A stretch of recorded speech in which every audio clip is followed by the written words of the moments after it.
Ciao, buongiorno.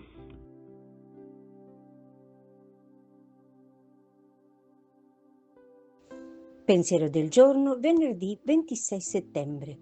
Portare la gioia dell'amicizia. Se osserverete i miei comandamenti, rimarrete nel mio amore, come io ho osservato i comandamenti del Padre mio, rimango nel suo amore. Con queste parole viene in luce che l'osservanza dei comandamenti di Gesù ci fa rimanere nell'amore.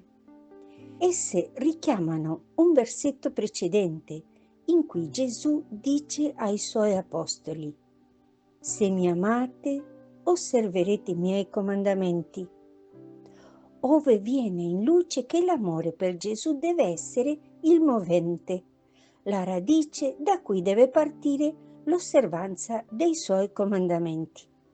Ne risulta così una circolarità tra l'amore per Gesù e l'osservanza dei suoi comandamenti.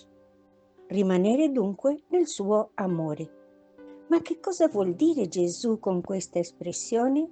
Senza dubbio vuol dire che l'osservanza dei suoi comandamenti è il segno, la prova che siamo suoi veri amici.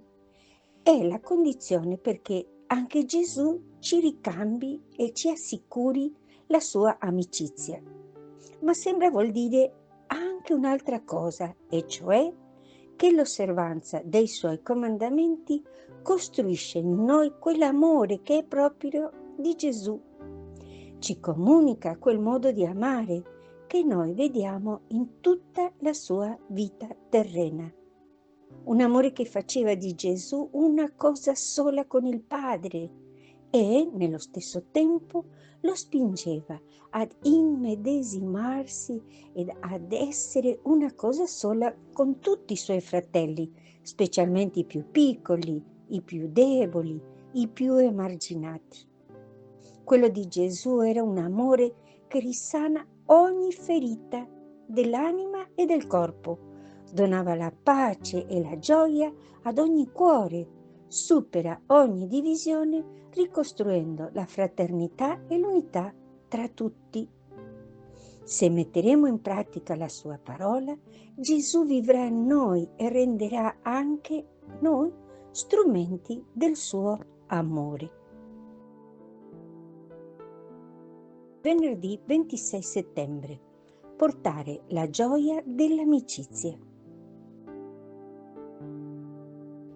Chiara Lubic, brani tratti dal commento alla parola di vita del maggio 1994.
Ti aspettiamo anche domani. Abbracci e cordiali saluti.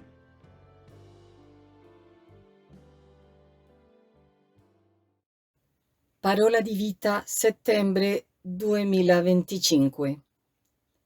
Rallegratevi con me perché ho trovato la mia pecora, quella che si era perduta.